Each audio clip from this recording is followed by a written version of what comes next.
this dream we had. Each child still knows this night we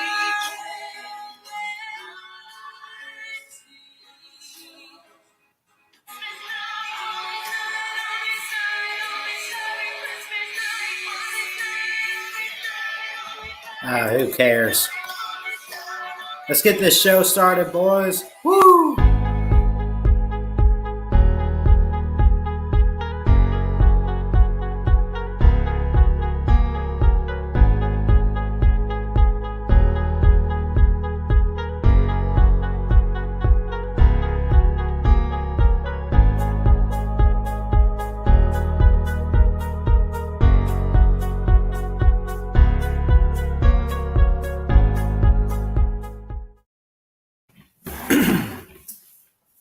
And what do you guys say we start this show up here? I don't even know why I tried with the intro. I might do something where maybe I get like a Christmas music stream going or whatever, but I kind of wanted a good I don't know. I don't know what I wanted. Some Christmas music just to get us started, but I ain't got all the time in the world. I want to watch a Christmas movie tonight anyway, so I kind of want to knock this stream out of the park here, get it going. We'll get you guys on. We'll talk about it. The college football playoff rankings are officially set.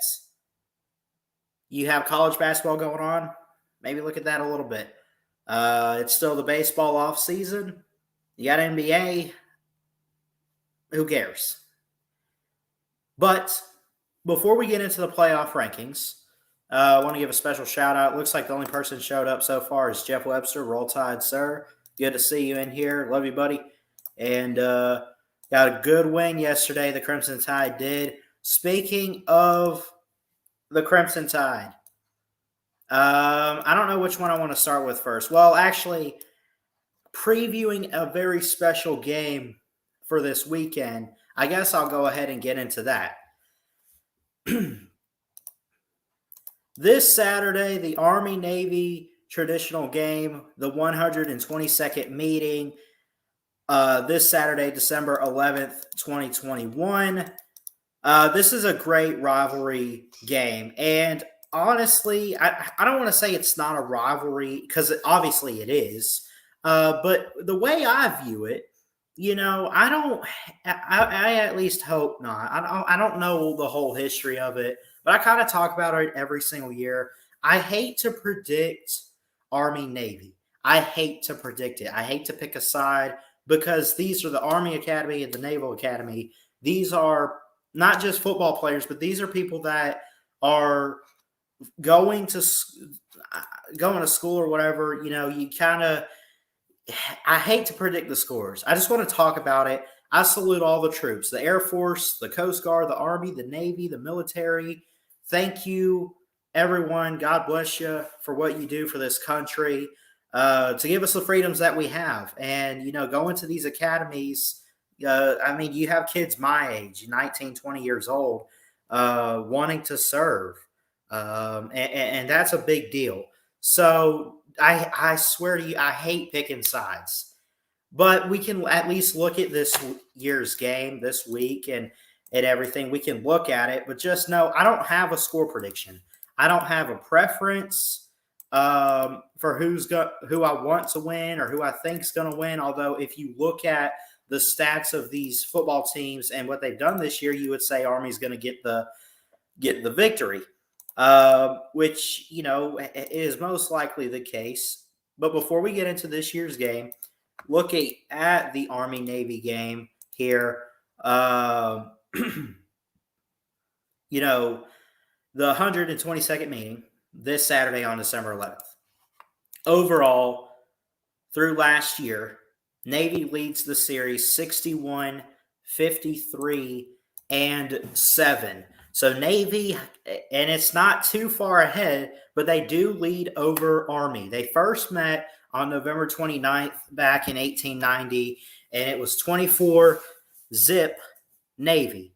Last year, it was 15-0 Army on December 12th. They meet this year at MetLife Stadium, home of the. Someone remind me, is that the Giants? I kind of get them mixed up. I mean, they're both New York, but who cares? They're both pretty crappy teams anyway. But MetLife Stadium, I believe it is the Giants. But they meet there this year, and they're going to meet at Lincoln Financial Field next year. That I know for a fact is in Philadelphia, which is where they have had the game for the most part. Um, you look at it, Army's on a win streak of one, I mentioned. They meet in East Rutherford, New Jersey this Saturday. And I'll tell you what, going back to 2016, Army had not won since 2001. They finally win in 2016, 21-17. They go on a 3-game win streak there. Navy wins in 2019, kind of snaps that 3-game winning streak. But Army's had some really good teams to make it competitive. Overall, when I look at this, it's just an amazing traditional game. Again, salute to all the troops out there. I love each and every one of you for what you do. I mean, these people and these football players, it's more than just going to a school. These are the academies. These are people that want to serve this country. These are people that want to fight for our freedoms. All right, to give us the freedoms that we have today. So for that, I salute them. And of course, I'm going to watch this game. This is a traditional game. And I love the fact, too, that they set aside right after conference championship weekend, which, I mean, you could do it whenever. You could do it preseason, although I like where it is now. But I love the fact that they put this game on its own weekend. You're not distracted by other games. Let's all get together and watch this football game. And I'll show the stats and everything. But again, if you guys want to predict it, you can. I'm not picking this game. Now, it's an 8.5-point spread in favor of Army. They've been the better team. They're 8-3. Navy 3-8. Navy doesn't have much on offense. Army doesn't either, but Army has a little bit more. They got an 82% chance. Again, I'm not going to pick this. But overall, this is a traditional game. I just hope it's competitive overall. I wish both teams the best of luck. You obviously hope that everyone's healthy in this game and they can go out and play. You hope it's just a good game, no matter who wins this. And it's anybody's game. It's a great game. And so, this is a very historic rivalry. And I say rivalry, like they call it the Army-Navy game. They don't call it the Army-Navy rivalry, although it is still considered a rivalry. But I don't think there's any hatred between Army and between Navy. It's all due respect in the end. When it's all said and done, you salute everybody. You salute the servicemen and women. You salute the players, the coach. You salute them for their service. You salute the football players for going to the Army Academy and the Naval Academy, and you salute them for that. You come from West Point or Annapolis, Maryland, I guess is where the Naval Academy is, at least from what I've heard. Overall, I hope it's a good game. Again, if you guys want to make predictions, go ahead. I don't care. I'm not. I don't like picking this game. I just don't. But I love this game itself. It's very traditional. It's a historic rivalry, traditional game every year. And again, like I mentioned, this is really cool that they set it aside right after conference championship weekend. But it's the only game on Saturday. That's it. I mean, it's like it's the title game. It's like it's the Super Bowl. It's like it's the World Series. It's like the biggest of games. Even though as a college football, like this isn't the biggest game, but it's very big. And it means a lot to a lot of people. And again, salute to the troops, those who, serve this country, that give their lives every single day to sacrifice and give us the freedoms that we have. Thank you. I hope both of these teams are fully healthy. You want the best out of both of them. You don't really care who wins. I mean, I see stuff all the time. Go Army, beat Navy. Go Navy, beat Army. Some people have family members that were in both. Some have family members that were just in the Army or that weren't in the Navy or vice versa. As for me personally, I want to see a great, clean matchup. I hope it's competitive. I hope it's close. And I wish these teams the best of luck. And again, I salute everyone for their service that makes this country great, that fight for the freedoms that we have here in America. And again, for the Army Navy game, just hoping for a great, competitive, and clean matchup. And again, I'll say thank you to all the servicemen and women out there in the Army, the Navy, military, Marine Corps, Coast Guard, all of you. Thank you. All right. But again, like I said, if you want to if you want to predict, you can, but that's up to you. Moving on to the main topic. College football playoff rankings are out. I'm going to go ahead and drop the link. I'll get you guys on. I want to hear from you guys. Did they get it right? I think I called up, who was it? Tiger Baskins or whoever tonight. And I said, this is probably going to be the best playoff that we've had since really ever in the playoff era. Like, this isn't a clear cut. First off, I say that because of Bama beating Georgia. If Georgia had beat Alabama, maybe we're still sitting here saying, okay, it's still Georgia. But now they got to play a team in Michigan. And Michigan's high-powered offense is really, really good. And they got some good defense, too. I mean, they shut down C.J. Stroud in Ohio State. Not that they're all that or great or anything. That could be a competitive game. I even think Cincinnati, Alabama could be a very competitive game. Maybe not as competitive as Georgia, Michigan. I don't know. But, I really do think the committee got it right with the 4 best teams. I do think that this year's college football playoff, the committee got it right with all 4 teams. Number 1, Bama. Number 2, Georgia. Number 3, Michigan. And number 4, Cincinnati. And I say that they got it right in terms of, I mean, are you really going to keep Georgia out because they lost to Alabama and it's their only loss? No. Michigan won the Big Ten, beat Ohio State, who was a top 5 team when they did beat them, right? That's a team. Cincinnati's undefeated. And not only that, you can say whatever you want to about strength of schedule, but they still got great talent and they're an amazing team. Credit to them. And then Alabama just winning the SEC. That's really all you can say about them. And what Bryce Young has done. I know I've been kind of tough on him, but I know they've picked it up. I know Alabama's good. And again, I'm sorry for the criticism. But still, Georgia is 3, Michigan is 2. Oh, my bad. Hold on. Let me fix this just a bit. I do apologize. Although, be honest, dog fans, you're glad I did that, aren't you? But still, no. I mean, look, these are going to be amazing semifinals. And for once, I know we kind of sit here, and I've heard people like Uncle Lou or whoever say, half the games have been blowouts except for 2. I don't, and I'm going to hold my breath about this because it's possible. I think Georgia-Michigan could be no more than maybe a 10-point game. I think that could be really close. And then I'll at least say that we shouldn't sleep on what Cincinnati could do against Alabama. I'm not here to say that they could win, although in the playoffs, I still say any given Saturday or whenever, and these teams could go out and play. But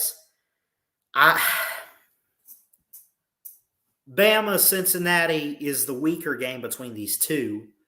Michigan, UGA will probably be more competitive and better. And one of those, you just don't know about the outcome. Cincinnati could still even beat Alabama. That's a very good possibility. Um, I mean, these teams are really, really good. And to if you're going to sit here and say we just know what's going to happen, I wouldn't be too sure. I would be careful about this. Pretty soon, I will have a preview video for one for each of these games. Again, Bama and Cincinnati in the Cotton Bowl, and you got Georgia and Michigan in the Orange Bowl down in Miami. The Cotton Bowl, of course, being played in Arlington at AT&T Stadium, home of the Dallas Cowboys. That's going to be a 3:30 Eastern game on ESPN, and then, of course, later on ESPN on New Year's Eve, 7:30 Eastern with the Orange Bowl between Georgia and, of course, Michigan. Overall, I see you back there, Dominic. I'll get you in a second, buddy. Overall, I think this is probably going to be probably the better playoffs that we've had since the playoff era began. I mean, again, like half of them have been blowouts. I wouldn't be. I'd be surprised if they're blowouts. But then again, I mean, you look at Georgia blowing out Michigan, okay. Bama blowing out Cincinnati, okay, or vice versa. I mean, anything and everything can and probably will happen in these matchups. Again, preview videos for these coming later on. The lines, obviously, I mean, we just got these today, so I doubt the lines are out. And if they are, I'm curious what they open up as. It doesn't, they haven't put, well, I'll tell you what, the Cotton Bowl, let me share this with you here, that it's 13.5 in favor of the Tide. You see it here. The over-under is 58 points, 13.5 Alabama over Cincinnati. And then I'm curious if they have that one. Let's see. I'm sure Georgia obviously favored. I think it's lower than 13.5 for Georgia and Michigan. And see here, 43.5 over under. Line is 7.5 Bulldogs in favor of Georgia. So the lines are out. 13.5 Alabama over Cincinnati, 7.5 Georgia over Michigan. And again, pretty soon down the road, maybe give it a week or so, I don't know, and maybe I could go ahead and get these out before Christmas just to get them out of the way. I will preview these and maybe some other New Year's Six bowls like the Rose Bowl, Sugar Bowl, and all that, which we'll look at later on tonight. But overall, I think the committee got it right here. I do think an undefeated Cincinnati needs to be in. I think you put in Georgia regardless of the SEC title outcome. You got to put the SEC champ in, and considering they did beat the number one team, you put them at number one. And Michigan winning the Big Ten, obviously getting in here as well. And I would also say because of the outcome of the Big Ten, which I think still, even if Oklahoma State beat Baylor and they're sitting there with one loss, in my opinion, I still think these are the four teams that we end up getting. But overall, I think the committee got it right. That's my own personal opinion, but we'll have to wait and see. But we can talk about these games more this month over the holidays and everything before New Year's Eve when the Orange Bowl and Cotton Bowl are played for the college football playoff semifinals. Dominic, what's up? I'll drop the link again for you guys, but I pretty much said everything I needed to. What you think about these semis? Man, I mean, these semis are going to be really, really entertaining. I mean, You got Cincinnati versus Alabama in the Cotton Bowl, and then the Orange Bowl between Georgia and Michigan. Obviously, in my opinion, I think the national championship would have to be against who would I go with? I would have to say Alabama and Michigan. That's a good possibility. I mean, I think in this case, though, I mean, obviously the favorite pick would be Bama, Georgia, but I would say for the first time in a few years with the playoffs, like I just got through saying, for the first time in a while, these are games we can't really sleep on and say it's going to be a sleeper playoff game because of the offense that Michigan has produced, and even on defense, they've looked pretty good.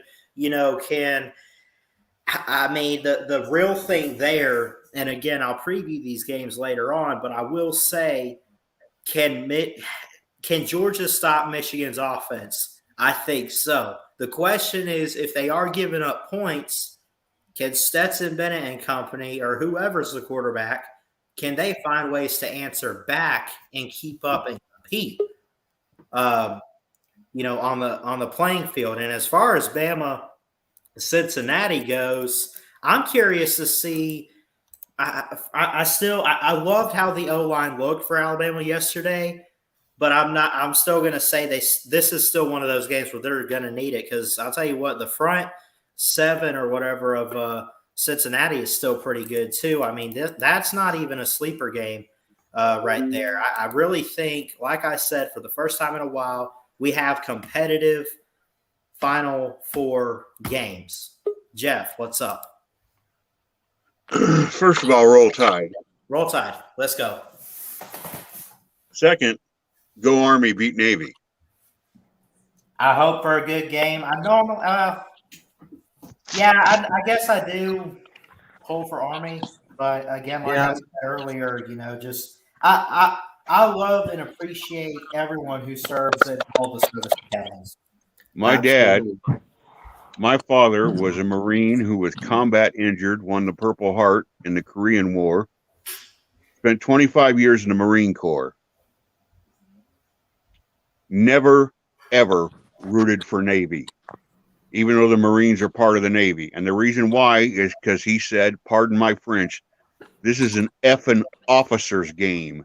The only one who cares about this are because that's who they are. These guys are all going to be, these graduates are all going to be officers, and he hated officers. He especially hated Navy officers. Yeah, and so he always rooted for Army, even though he was a lifetime Marine. Right. So because of that, because of my dad, I root for Army. Right. I know my. Well, hey Ballard, can I say something real quick? What's up? What's up, Colby? I just wanted to thank you, Ballard, for sticking along this whole year, giving us updates on Alabama football and college football in general. I think you've done a excellent job all year. Thank you, man. I just want to salute you to that. I think you've done a great job. So I appreciate it, bro. Thank you. You've done great, man. Yeah, man. I got some things to work on, but I do think I can see where I've picked it up quite a bit this year. And that's another thing I would want to get to down the line, but it's kind of like Stetson Bennett. Stetson Bennett was not great last year, but he's also improved. Yep. I feel like I don't want to compare you to Stetson Bennett, but that's just an example. Yeah, please don't. Yeah. Yeah. I'm trying to say. I would agree with that, Colby. You've done better than last year, and I hope you to improve and get more subscribers. And I feel like you're on the course to do that. Thanks, man. I appreciate it. We're also celebrating this Thursday. Well, I will turn 20, and we'll celebrate 2 years on here, man. And it's been a hell of a 2 years, man. And I'm thankful for each and every one of you. I love you. There you go, man. Yeah. Hey, I'm proud of you. I know I know you got a lot of haters out there, but give the index finger the haters, if you know what I mean.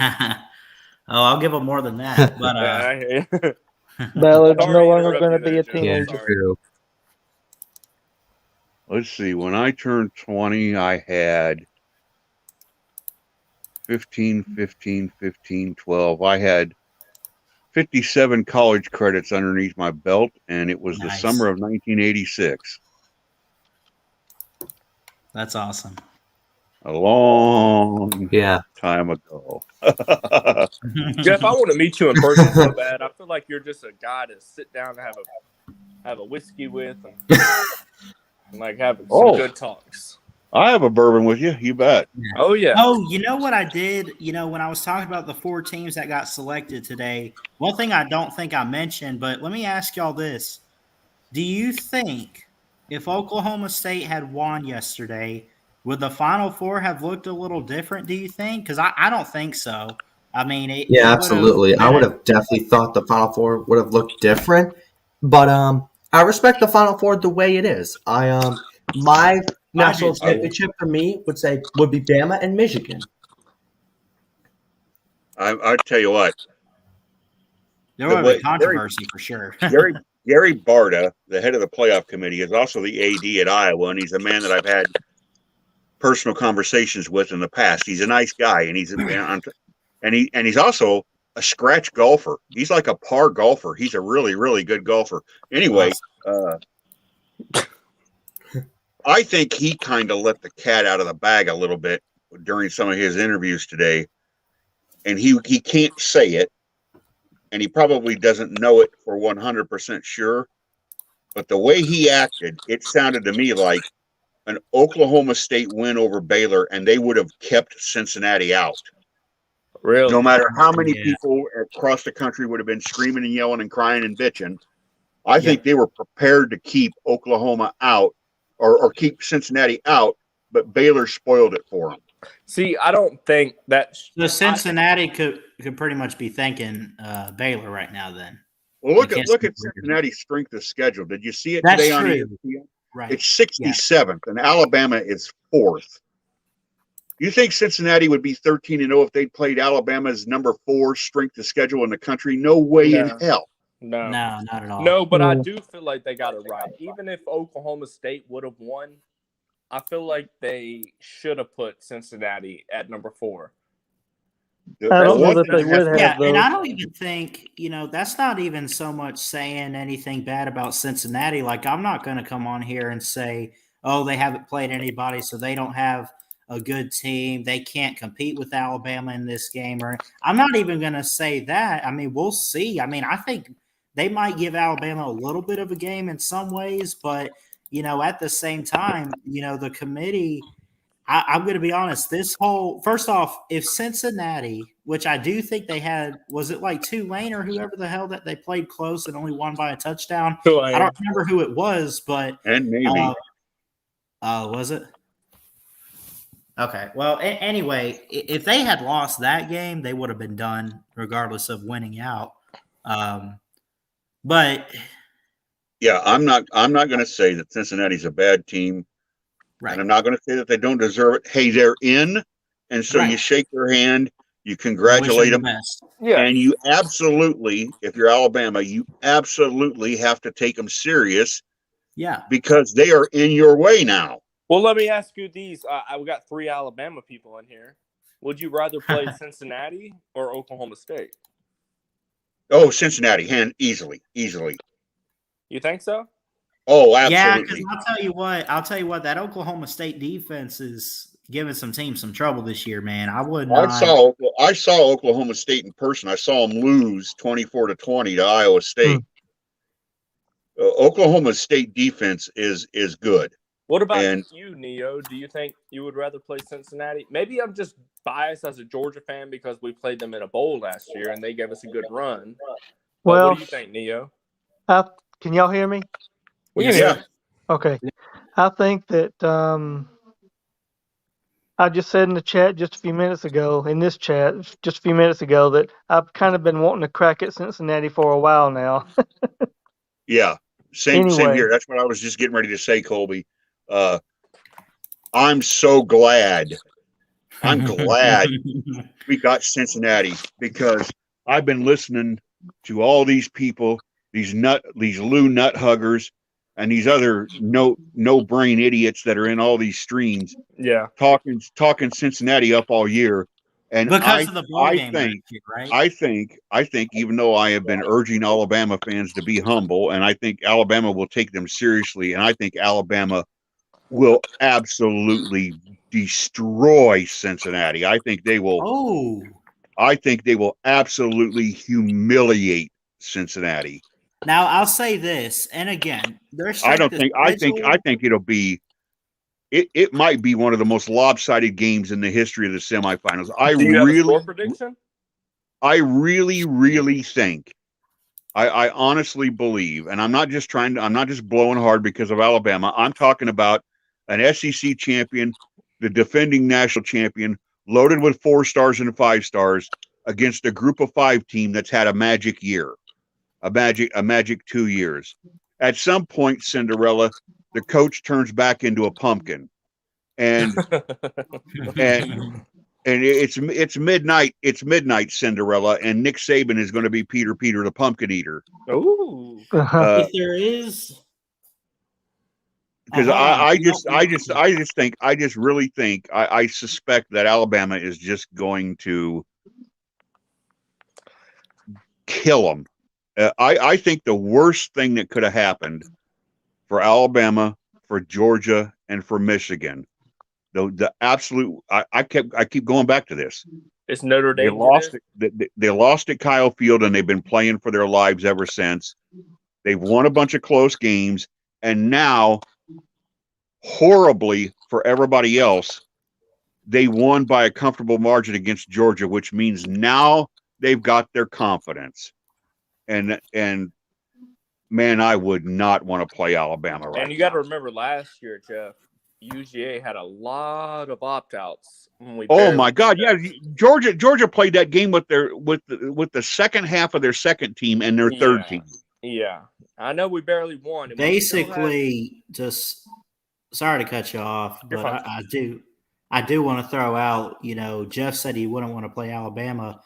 You imagine now. I don't know how Kirby is. He that tough of a coach on his players? I don't know, but yes, he is. He is the toughest coach. It would be fair to say then you wouldn't want to play a pissed off Georgia right now. Oh no, of course not.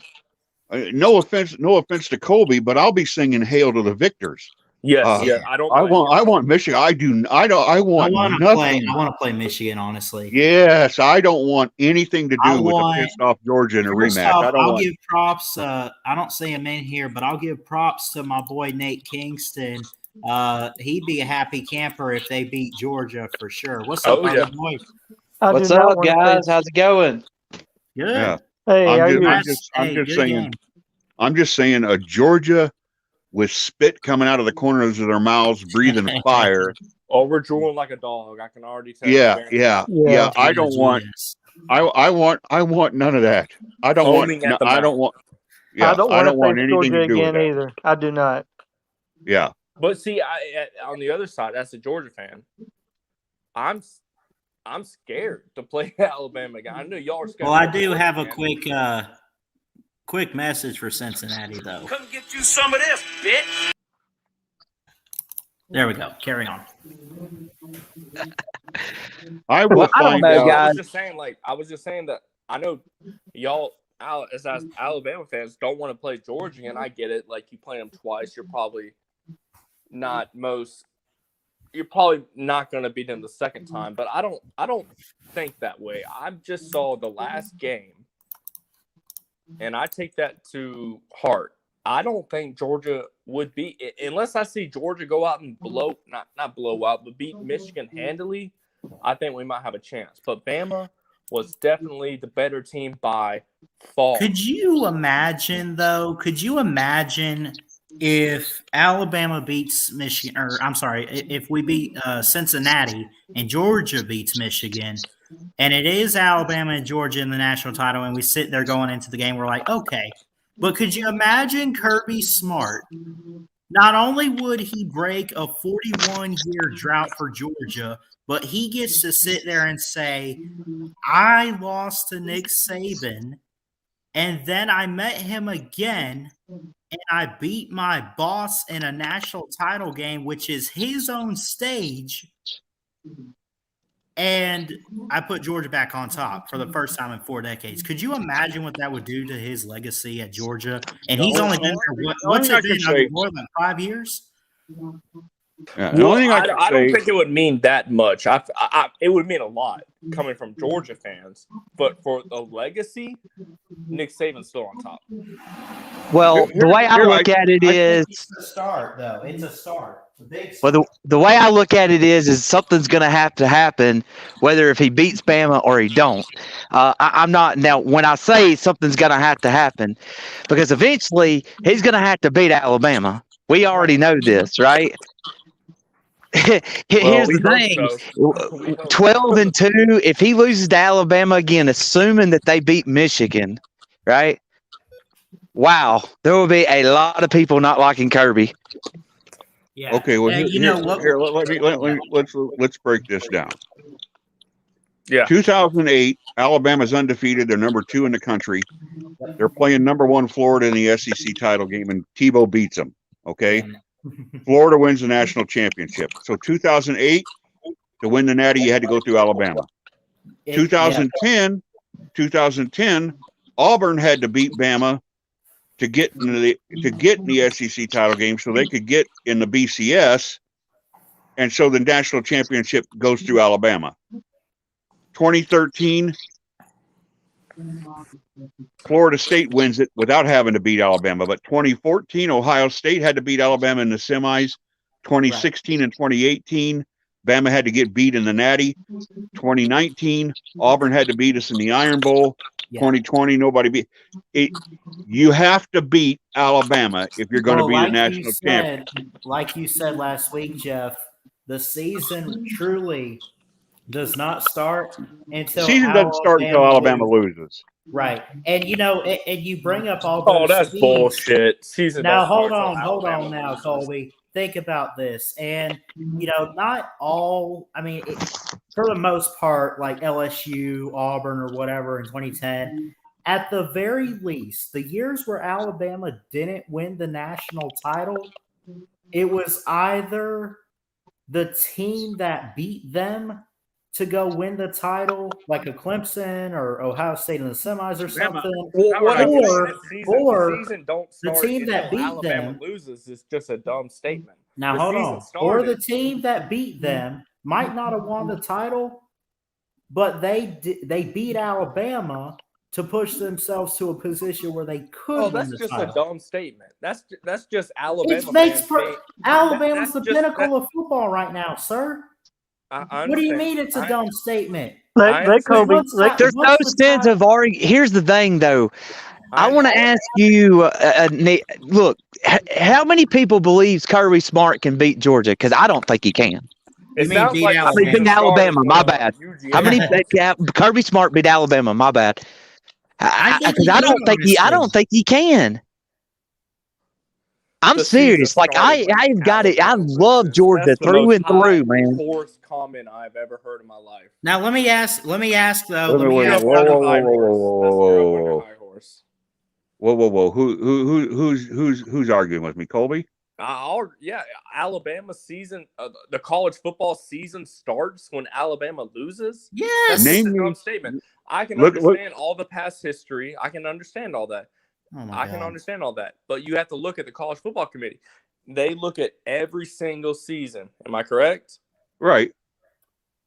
What I'm going to ask you is, what team's first loss in 2019 radically changed Oregon the landscape of the season? Oregon. What are you seriously saying? Oregon and Auburn? What team's loss this year completely altered the season?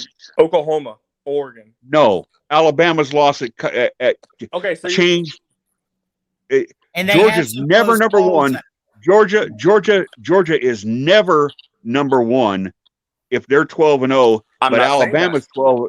Alabama's 12-0 and hasn't lost. I'm not saying that. And I also want to point out this year too, they did have close calls in that Iron Bowl, and they had a close game against LSU. So they also had some other opportunities. They could have slipped up again. What I'm trying to say, Colby, is that an Alabama loss impacts the entire landscape, right? Way more than if Iowa loses, And or why is that? Because Alabama's been the standard for 15 Okay, years. well, that's what I'm going back to. Alabama's the standard. I get that standard over how many years? 15 years. Merry Christmas. 15 years. Well, But I thought the college football committee. I'm trying to talk, Jeff Webster. Right. I thought the college football committee looks over at one team at a time, not depending on the past relationships. You say Right. What changes the college football standard? Alabama's lost. That's false, sir. Oregon lost. Oklahoma lost. Hell, Oregon lost twice, buddy, in the top five. Does that other teams are going to lose? What does that change the college football standard? It's just not Alabama, buddy. That's literally what it's been, and I'm not even saying that to be biased. Yeah, that's all right, Ethan. You're entitled to your opinion. Well, I'm just trying to understand. Like, honestly, I'm just trying to understand. How does Oregon's loss not affect the college football playoff system? It does. It does. But only Bama. Like any top 4 or 5. But Alabama's loss. But you just said the Alabama loss affects all everything. Jeff is trying to say is that All I'm trying to say is Alabama's loss changed who number 1 in the country was. Alabama's loss imperiled the defending national champion. Alabama has been the standard. So when they lose, they get that loss will get more attention from the national media than any other loss. The Ohio State loss to Oregon was not covered, was not incessantly talked about, was not discussed at length, was not chewed over like the Alabama loss at Texas A&M. Exactly, and that's why I get back to the word that you keep using is standard. College football committee does not look at past seasons. Can we agree on that? That is fair. I'll give them that. Right, but they're human beings. I mean, when it comes to certain teams, I disagree. I think certain teams they do. Yeah, certain teams like an A on the side of the Like helmet. Cincinnati. Cincinnati. They look at if Cincinnati didn't do what they did last year, Cincinnati would have not. But there's no way they would have been in it. They would have probably been like, I don't know, 9 or 10. If Georgia had rallied to win that game 35-34, Alabama would be the number 3 seed right now. Georgia would be number 1. Oh, no. Get in because of the Pac-12 or the Big 12, really. But anyway. You're saying if Alabama lost, Jeff Webster? I'm just hypothetical now. And by the way, I just want to say, good game, Alabama. Y'all whooped all's asses. You whooped it. Damn right. Yeah. And I'll be the first to admit it. That's why I'm on here as a Georgia fan, eating my crow. Not like other Georgia fans. But I feel like if Alabama would have lost, they wouldn't be in the top 4. Even if it was. Oh, they wouldn't be. No, they wouldn't have. I agree with that. They wouldn't have. Now, and see, that's what I was. Unless you're Gary Danielson. Yeah. Oh my God! Don't even start. No, but that's what I was trying to tell people was like people were saying even if Bama loses to Georgia, and I'm like, no, they would be a 2-loss team that didn't win their conference, much like they were in 2019, and they would need a lot of chaos. And I don't think that we had quite enough. Like the only thing I think, let's say if Georgia had won yesterday, I think maybe the only thing that could have got them in was if Iowa beat Michigan. Yeah. In my opinion. Yeah, you're right. Because okay, well, you have a 2-loss Big Ten champion. You know, I have to say this about Georgia, Michigan. As much as I don't want to run into Georgia again in a possible rematch in the Natty, and that's assuming Bama beats Cincinnati. As much as I don't want to see Georgia in a rematch, I really can't stand Jim Harbaugh, and I will secretly be hoping that Harbaugh gets his head kicked in. John Harbaugh just lost a while ago. Did y'all see that? No, who did the Ravens play? They Steelers. They lost 2019. They went for 2 and didn't get it. Tight end was wide open. They went missed for it. 2, and they went for 2, I and got Lamar inaccurate Jackson couldn't throw a pass to a wide open Lamar tight end. inaccurate Jackson. I got the. I'm gonna the use that, Broncos Jeff Watson. Chiefs game on. Yeah. Well, he is inaccurate. Well, I want to. I hate Jim Harbaugh probably as much as you, Jeff Webster. But why don't you like him? I don't like him because I just think he's snarky. He just comes across as. He seems like to me as the fret boy that everyone hates in high school. That's what I feel like. Yeah. He's just too fucking smug. He's got. Sorry, Ballard. He's just too. It's okay. Put up to the sky. Yeah. Who are you talking about here? It's like Jim Harbaugh. I'm like, wait a minute. What have you done to strut around like a peacock, like you strut around? That's what I would say. It's his name. That's what I would say to Harbaugh. It's his name. Oh, Harbaugh. Okay. Yeah, I like his brother a lot better.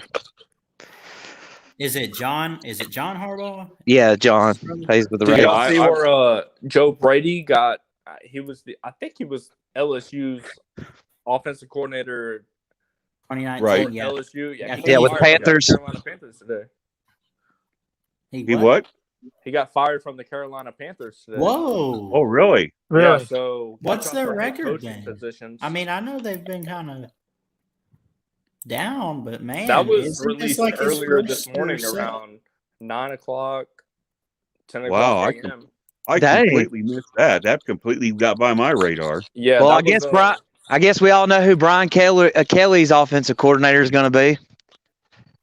He'll go back to LSU. It might be Lincoln Lively's. Who knows? Yeah.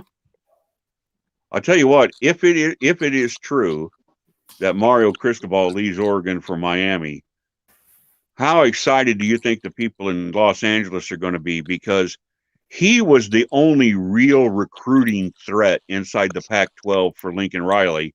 And if he's gone, USC might just start collecting golden Easter eggs.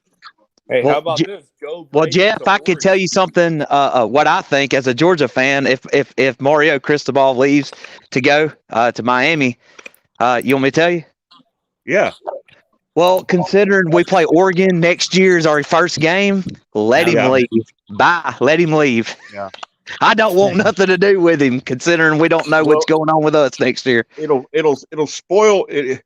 If he does, it's going to spoil what I've been saying for 3 years, which is that Cristobal's going to hang around Eugene until Saban retires and then come to Tuscaloosa. And if he goes to Miami, of course, he's from Miami and he played there. So, I mean, I understand that's like Kirby going back to Athens. I mean, he's from Georgia. He played at Georgia. I get it, But how can you? Why would you? I personally think leaving Oregon for Miami is a step backwards. Yeah, it is. Yeah. But how can you be looking for a coach if Miami hasn't fired their coach? I get it. Yeah, and apparently all this talk about them signing away Clemson's athletic director as their new AD, apparently that's not been made official yet. So they still have an AD? So Miami is like got all this stuff twisting out in the wind and in social media, and everybody's talking about it, and none of it's official yet. They're handling this terribly. They're handling this as bad as the Big Ten handled COVID. Yeah. Yeah. I mean, somebody needs to get into their sports information office, and their SID needs to tell these people how to handle the media because they're out of line. So I want to ask you, Ballard and Neo. Dan Lanning has been. Previously, Dan Lanning was at Bama. Am I correct? Yes, he was a grad assistant. Yes. Oh, okay. I didn't know that. 2017. No, 20. Yeah, it was 2016, wasn't it? I think it was 16. He wasn't an assistant coach, but he was a grad assistant. Yes. So what? My question is: do you think? I know Dan Lanning has been all over the coaching world with all these hires being made. You would think that he might be one that someone might be in the hire, but you haven't seen it Right. in all the talking world. Like, do you think that Dan Lanning is waiting? Well, here's the thing. I don't Last know. year, before Steve Sarkisian, he was supposed to go to Texas, and he stayed at Georgia. So that kind of might have put a dent in his resume, if any, to get a head coaching job. And then I heard that Dan Lanning was he was on their list for Oklahoma. I don't know. I don't That's think what he'll I was get it. fixing to say, Ugga Boy. That's what I was fixing to say, was that I'd heard that he was high up on the list at Oklahoma. Yeah. I mean, but Dan Lanning, I'm surprised like Virginia Tech or somebody didn't go after him. I'll be honest with you. I mean, wow. Defensive coordinator at Penn State is who they get. What's his name? I know who you're talking about. I can't think of it. They would have done better off just hiring Shane Beamer from South Carolina. Was it Brent Pry? Is that him? That's it. Yeah. I just couldn't remember his name, but I knew when you mentioned his name, I knew who you were talking about. Yeah. Oh, I'm just now seeing some of these other bowl games. UCF and Florida on December 23rd. That'd be interesting because it's in state and Florida's without Dan Mullen now. There's some interest. Honestly, some of these games could be good. Jeff, what about Iowa State's playing Clemson? Ooh. What you think about that? Well, if Brett Venables leaves to go to Oklahoma real fast, yeah, we'll see about that. But the Cheez-It Bowl. The Cheez-It Bowl, and that is on Wednesday, December 29th, and I will find out, if not Thursday night, I will find out at some point Friday, I would think at the latest, whether or not I'll be going to that. If I had to bet $5 right now, I would say no, but we'll see. I know I'm not going. I know I'm not going to the Citrus Bowl, Iowa, Kentucky, because I don't have the seniority to go to Iowa bowl games, because Jeff Cook will just take that from me. He'll just pull seniority. They also have they got a battle of the Carolinas. North Carolina, South Carolina play in the Mayo Bowl, and then God, these are I know. When it's bowl season, I don't care how good or bad the teams are. It could be a 6-6 team. They could have gone 9-3 or whatever it could have been. There are some matchups out there to keep an eye on just to see who's going to be winning a bowl game. And winning a bowl game, I don't think. You know what the most interesting game, in my opinion, is what? UCF versus Florida. Yes, I want to see. I want to see how who they hire. Napier. I want to see what he's going to handle going into that game. And UCF has been, I mean, they've fallen off a little bit, but they've still had some good teams. And even this year, they've had a pretty. Is Gus Malzahn still coaching UCF? What'd you say? Yes, sir. Oh, Gus Malzahn, that's right. Yes, sir. The Gus bus is going to arrive, and they're going to probably smash Florida's heads in. Oh, I hope so. I think we can all agree that we want. I've never pulled, I never thought I would pull for Gus Malzahn, but for the sake of Florida, let's go Knights. Yep. And then our old buddy Jeff Webster, his team is playing Pigskin Pete. Yeah. Yep. And I'm going to tell you what, they're not going to beat Clemson, because I happen to believe that about 6 or 7 important players for Iowa State are going to sit out. Oh, they're going to opt out. Yeah, 2 other games. I think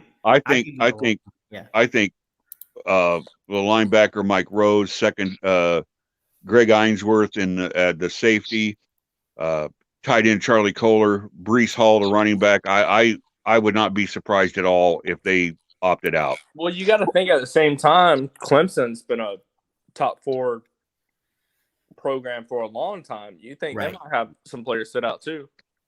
Yeah, I would think. If you told me right now that Iowa State's going to send its full roster down there and they're all going to be healthy and they're all going to play, I'd give Iowa State a good chance to win that game. Oh, Jeff, but I don't expect that's what's going to happen. You going to be able to work there? Go ahead, Colby. I was just gonna ask Jeff if he's gonna be able to get some. I just discussed that. Did you not hear me? Oh no, I got out first. I had to call my dad real quick, so I didn't hear it. No, I won't know until Sorry. Thursday afternoon or Friday, and I would say it's probably 50-50 right now. Okay.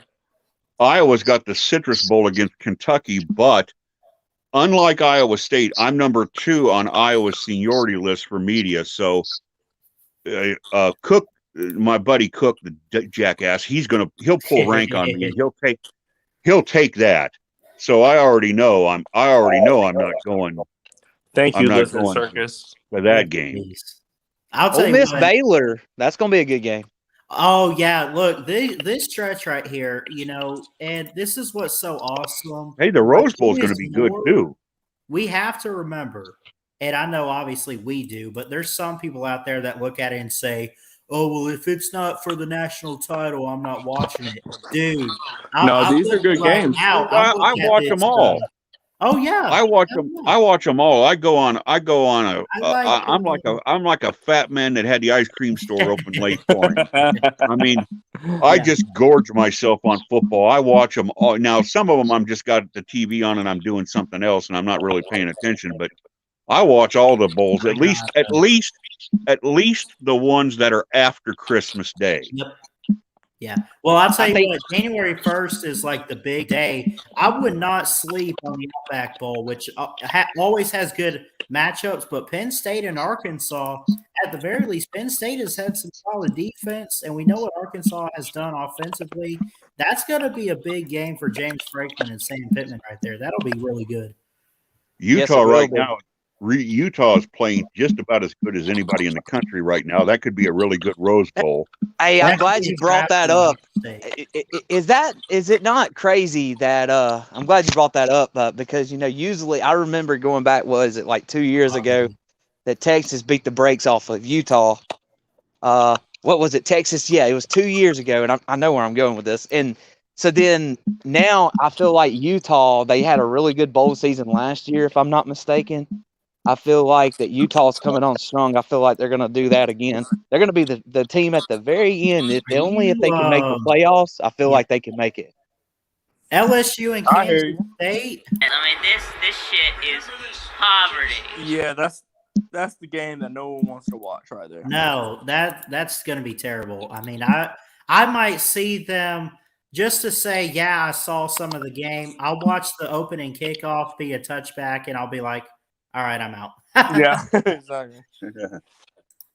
Who would you like to see LSU play? Watch the game long enough so that if somebody says, well, if you really watched, what color jerseys were they wearing? You can say, well, they wore their purple. And that way, hold on. Central Michigan and Boise State, that could be good. Who's Miami playing? They're playing Washington State.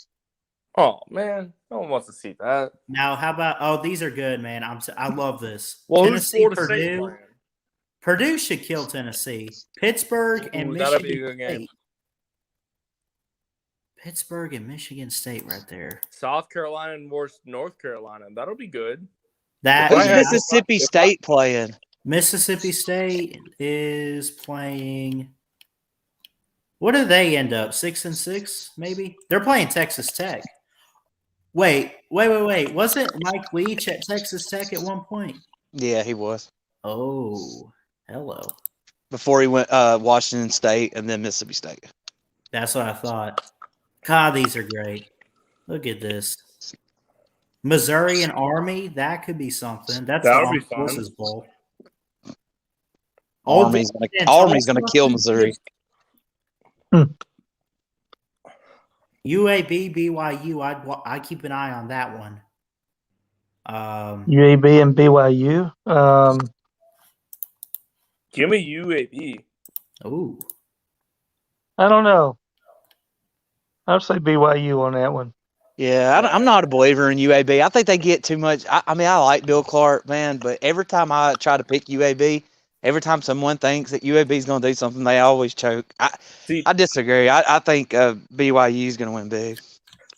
See, that's the game I want to see. Oregon versus Oklahoma. That's going to be a good one. That's the road. That will be, yeah. Where is that being played at?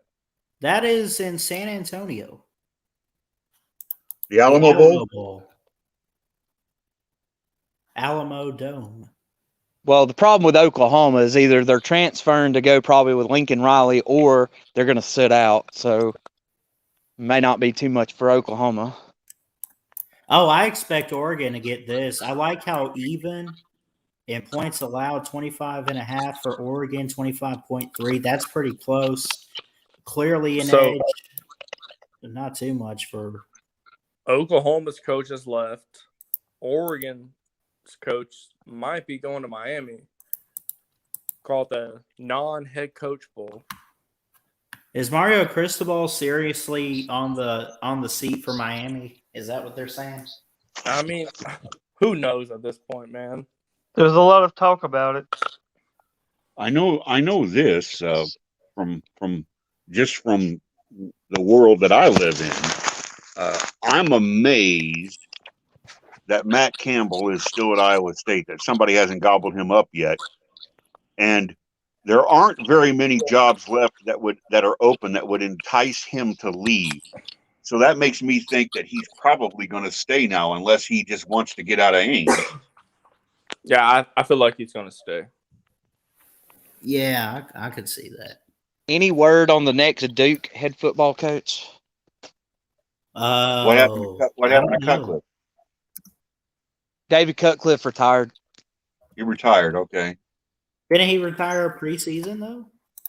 No, I think it came out like no. He was supposed to retire after the season. I just got a notification from a YouTube channel. Probably has 200 and something subscribers. Dan Lanning chews out Georgia defense after loss. Oh my god. Well, they better do something, because I don't think nobody's going to beat Alabama. And if Kirby's going to want to beat Alabama, he's going to have to grow some balls and do it. Two names I've heard for Duke. They're talking about East Carolina's Mike Houston or Army's Jeff Monken. Jeff Monken could be interesting because he's had some killer teams at Army and recruits well. And I mean, is anybody interested in Bill O'Brien or like Todd Monken at Georgia? I mean, we keep talking about all these coaches, but no one ain't really talking about coordinators from the top schools. So we're kind of interesting. I wish somebody would be interested in Bill O'Brien. I saw something on Facebook the other day. I don't remember. I can't remember which team it was, but apparently one of the candidates that they had was Pete Golding from Alabama, and the comments were so mean. Everyone's like, "Get the out of Tuscaloosa, good, take him, go," and I'm just like, "Amen to that." I'm trying to remember what team it was. Someone was seriously considering reaching out to Pete Golding for a head coaching job somewhere, but I can't remember for the life of me what school. Could you imagine Pete Golding winning the national championship, Ballard? Hell no. No. Hey, it could happen if Georgia don't beat them. Oh, what's this? It looks like it's official. Hold on. Drum roll, please. What did I just read? Pete Carroll to Miami. Oklahoma set to finalize deal with Brent Venables. Oh, yeah, that's been done. That's been. Oh, no, it's breaking now that they have officially named him the head coach. Yeah, that was breaking around 9 a.m. this morning. They just haven't announced. Oh, was it released that early? Because I'm just now getting notifications coming in on my phone. Rumors had it not an unquote at 9 a.m. I'll be honest with you guys. I'm surprised that he's actually taken a job, because he's had so many opportunities, to be a head coach. We know how good he is. There's no denying that. But he's always been wanting to be D coach under Dabo Swinney. So what surprises me about it is that the atmosphere and environment that Clemson has, even though it's kind of a down year for them, it's a family and togetherness type of atmosphere, and Venables, especially from what I understand, has been bought into Dabo. I would Money say talks. Money talks. that's true. I mean, I think Jeff was saying this last week, weren't you? About like if you write the right check, you'll get the right guy, and he can't turn it down, and he'd be stupid too. But if you write the right amount, you'll get your guy. Well, Brett Venables probably can't turn it down because he's not getting another pay raise because they're not going to the Natty, or they haven't won it yet. So therefore, he's stuck on his old salary, which is pretty daggum Could good. you imagine? But Though, Oklahoma waiving money, heck yeah, he's going to leave. Do you realize, though? Forget about Oklahoma for a second. I mean, I think this is interesting, but does this make Clemson on an even bigger downfall? Considering they're losing this guy, and now they got to have a turnover, and they got to go find a new defensive coordinator. Who knows what they're going to find? Because honestly, I mean, even this year, their defense looked great. The problem has been their offense, and they can't score, so they're losing games. I heard on Pete's channel. I don't know if they can do better than what Venables was cooking up. I heard on Pete's channel, he had a co-host with Tiger Baskins, and Tiger Baskins asked Pete. He asked him, if Brett Venables leaves, does this make Clemson football weaker? And all Pete had to say was just laughing. Like, all he just was just laugh about it. But I don't think it's a laughing matter. I think Clemson's really in danger, dude. I think this puts them a step back. I know Dabo has come from the bottom, and he's up there at head coach right now. But this is something that you need to address, Dabo. So just a theory here. What if Dabo Swinney looks at Gene Chizik as defensive coordinator? Oh my God! Just saying, he was pretty good for Larry Fedora at North Carolina a couple years ago. I don't think Chisnick is going back. I don't think he's coming back to college football. I think he wants to remain an analyst on SEC. Although I will say, I'll give you props for that. That's a bold call. I mean, that's a bold call, man. What do you think, Jeff? What's that? Gene Chizik going to Clemson to replace Venables? Would he? No, I don't know. I don't know about that. Will Muschamp? Muschamp. He needs to be more than an analyst, right? He's free at Georgia. They can come. They come take Pete Golding from us. Yeah. That would maybe guys, just to be like, hey, that ain't a bad hire. I'm about to head out of here. I'm about to download NCAA 14 and beat Bama with my Georgia team. So yeah, nice. Whatever. We'll see you, man. Yeah, I'm living in a world that I can only. All right, guys. Thank you. Have a good one, buddy. See ya. Yeah, whatever happened to Larry Fedora? Speaking of North Carolina just a while ago, he was really good at Southern Miss. We all know what happened at North Carolina, but then he kind of just fell off the rails. And then also, what's going on with Neil Brown and what was it? Their assistant coach or somebody left to go to Troy to be head coach. I think it was their offensive coordinator. So the last thing on Fedora in 2020, just 1 year, he was Baylor's offensive coordinator and the quarterback's coach. Apparently he's an unhired coach right now. He's out of a job. Well, small schools, Duke's not a small school, but teams that need a coach like him, like Duke, other smaller schools, that's who you will probably start looking around at.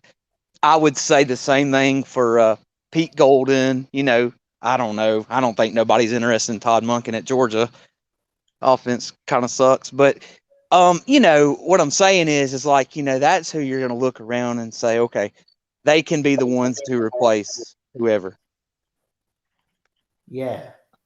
So I'm not sure. I'm just like trying to figure out, but I mean, I still think that Duke needs to hire Dan Mullen. I really do. Duke? Heck yeah, man. Dan Mullen will go. Oh He needs my a job God. unless SEC Nation hired him. He's already 0-1 picking Georgia, beating Alabama. Dumbass. I'm looking at Florida. Yes, I mean, this shit is poverty.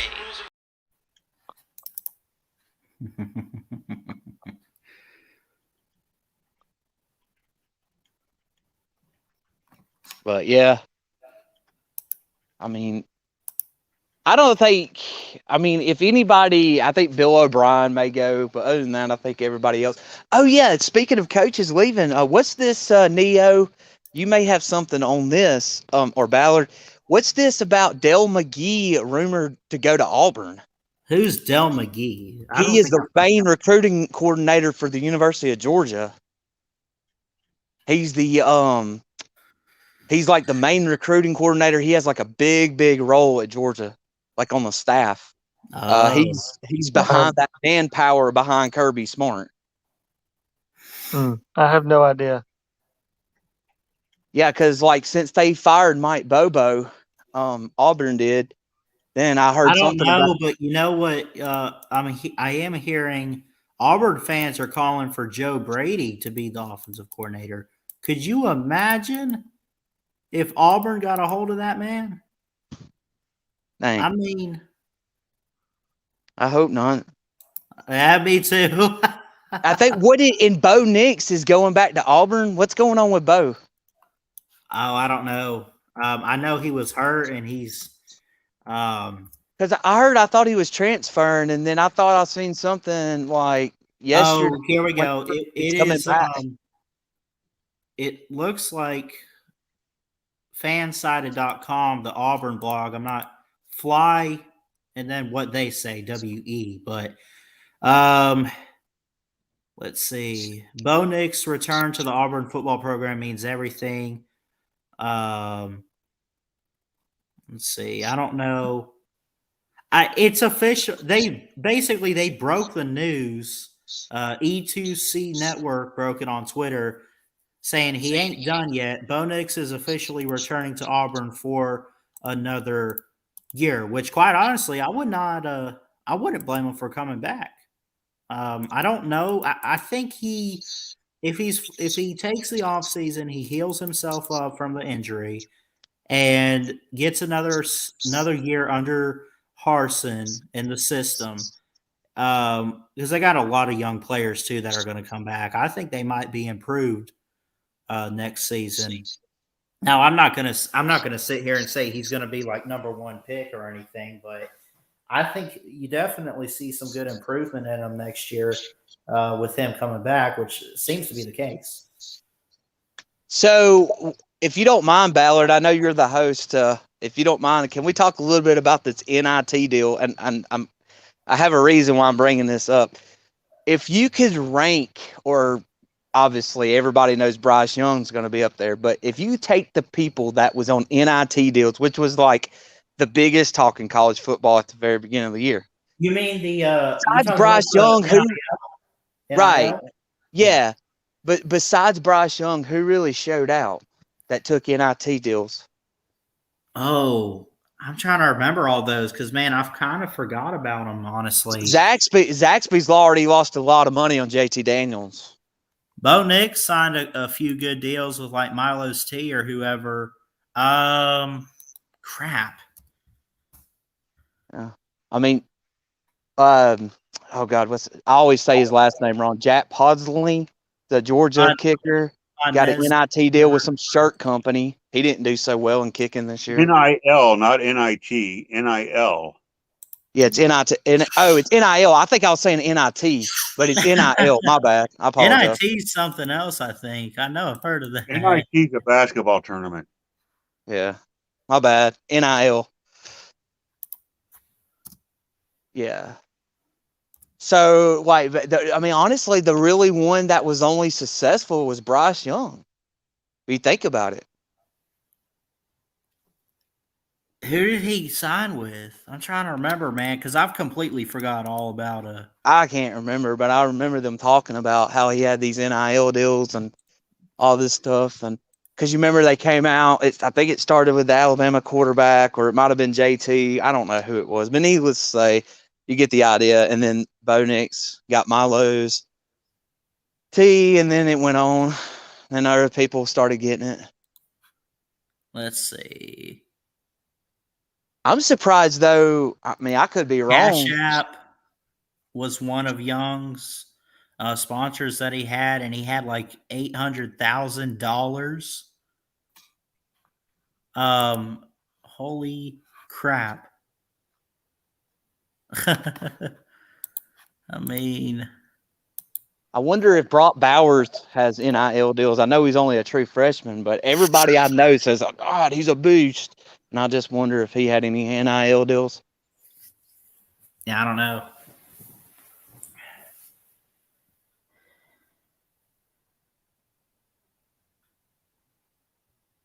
You think him getting hurt, like, I'm not trying to play the woulda, shoulda game, but, like, if you think if Brock Bowers didn't come down gimpy or whatever, do you think that kind of hurt him, or did it not hurt him at all? Like, I mean, I know he went to the tent there, but, like, do you think it had any impact? It might have hurt him a little bit, but I really don't know. Right. Yeah, I was just wondering.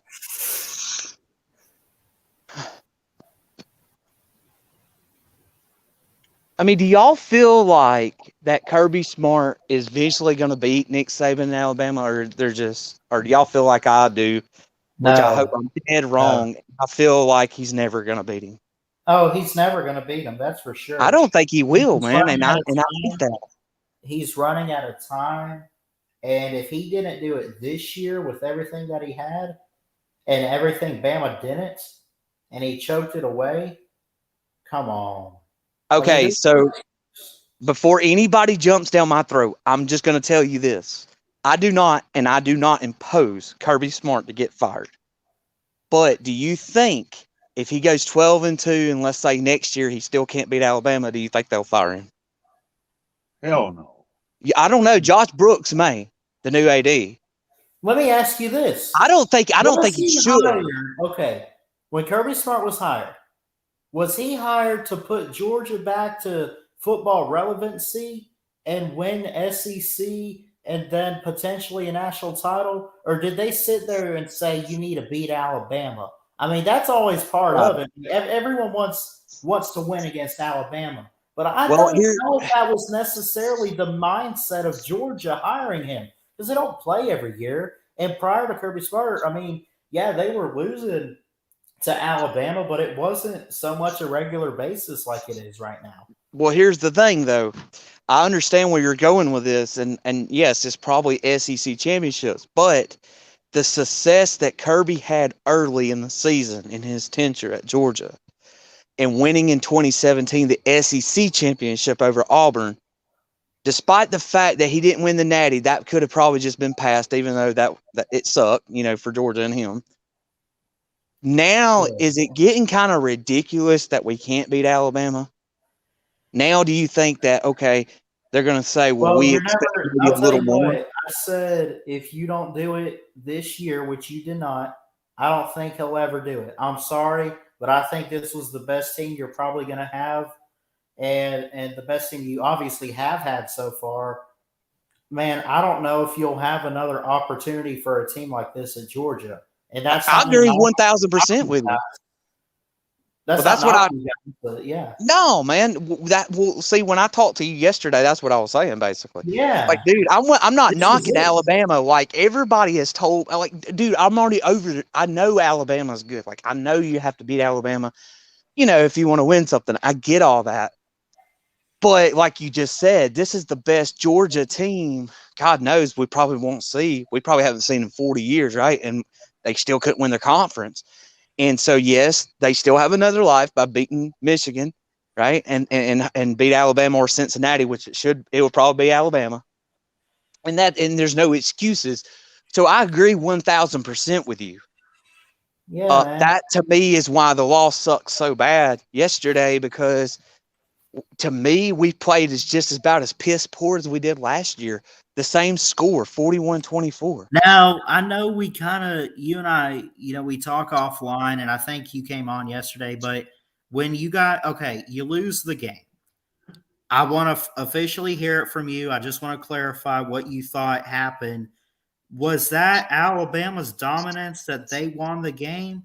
Or do you think that maybe there were some nerves for Georgia at times? Or both or Look, whatever? let me tell you something. I love this. I'll tell you what.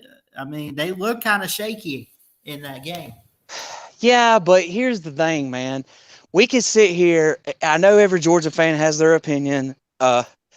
Here's my opinion on it. I can't make any more excuses for Georgia, right? I mean, this is going back all the way to 2008 when everybody dogged out Stafford. It goes back Now they all the way. dogged out Murray. This goes back to all these quarterbacks that Georgia had, right? So, and we've had all these classes. So the I'm excused out, man. Like, it's getting to the point where, like, I don't know if y'all remember in 2018 when Texas grabbed us by the nutsack and dragged us up and down the New Orleans Superdome or wherever we were at. The game was like, you could look at the score and you could say, oh man, only if Georgia can score, if only this. No. Alabama started the second quarter, grabbed us by the jewels, and didn't let go. I got a that game was over when Georgia went up 10-0, dude. It's like we pissed off Alabama. Right. I don't have no excuses for Georgia. I love them, but I'm not crying for them. Not going to cry and whine. They lost that game. They had a 10-0 lead with supposedly the best defense in the country. Everybody said if they get up a touchdown or two, you're screwed. Guess what? They gave it away. You know, and I just can't make excuses for Georgia. Like, as much as I would love to, I'm not an excuse person, but I mean, there's just nothing I can say besides Alabama came to play and they kicked our tail. And something I said going into the game, I said if Alabama has the ball on offense, and I said if they have the ball offensively, because of how dominant Georgia's defense has been all year, they're going to give, and at times they did give Bama some trouble, but obviously 41 points still came out of the offensive production in this game. I said going into it, I said if Bama has the ball, they better make sure they score on every possession possible, which practically they found ways to do that. And I said, and if you let up, if your defense falters and you let Georgia get a lead at any point in this game, you better lock down tight. And did Georgia lead at all in this game, or was it just one of those? Yeah, Georgia was winning 10-0, and they lost it ever since. Okay. Here's the thing. I think that when Georgia tied the game at 17, they had a nice little drive going before halftime. It was like 2 minutes to go or whatnot. And they left, to me, they left too much time on the clock for Bryce Young and Alabama and company. And to me, that is really what doomed Georgia. I think was the ending of the second going into the third. And it was a must stop for Georgia in the third quarter when they start, so Alabama won't go up 2 scores, and they obviously just failed that test miserably. The good news is, if you do want to still rave any Georgia fans about Kirby Smart's defense, they only gave up 10 points in the second half. So only if they would have played only the first half. They did make defensive adjustments in the second and half. It worked. It worked. So the problem in this game was clearly the offense of Georgia. And I'll tell you what, man, that defense for Alabama came prepared. And like you said, Georgia only gave up 10, and they improved greatly in the second half. But you can make stops on defense like they did in the third and fourth quarter. You can do that. But if your offense is not going out and responding for the points, like the unanswered points, what good is it? I like to say, you could be up 50-0 or whatever. But the more you give up to your opponent, if you slow down and you let them score a few touchdowns or a field goal or whatever, you know, they get closer to you, the chances of you full on winning the game kind of decrease a little bit because, you're giving them momentum. You're giving them somewhat of a chance in some ways. And, you know, you can't do that. And I mean, Another thing that was brought up to my attention, Ballard, was today Dog Nation has been all over Stetson Bennett. I've heard Georgia, they said, oh, if we shouldn't have played Stetson Bennett, did Kirby Smart not learn his lesson from last year? So this is my prediction. Somehow, some way, come December 31st, this will be a different Georgia team. Now, I don't know how it's going to go.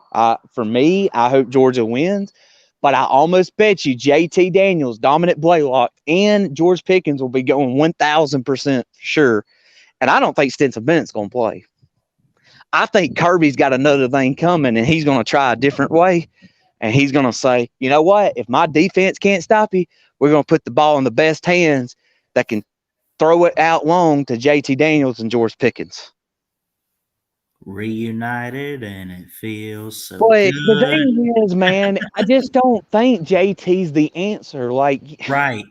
I just don't know, man. And Georgia is just so unbalanced. He's not bad, and you're not like the other Georgia fans. And this is what I've been trying to say, and what I have seen at least. I'm not like Stetson's not the best thing to ever happen to Georgia, obviously. But if you want to talk the quarterback room right now, and I'm looking at Stetson Bennett, and this is what I heard on 94.5 WJOX. I'm trying to remember who it was. I think it was like Greg McElroy and then Cole Kubelik or whoever.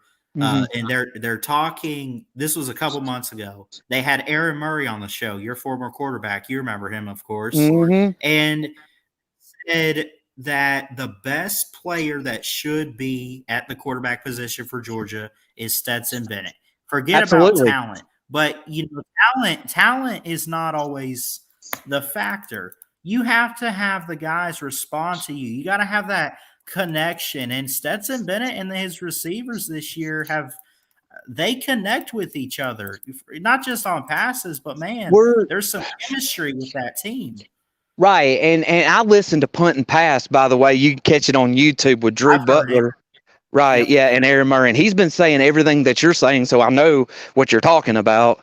And I've heard him on XM radio. But anyway, the point is that, yes, I listen to these guys, and it's not that they're trying to hate, and people call them biased because they're like Mark Richt players, right?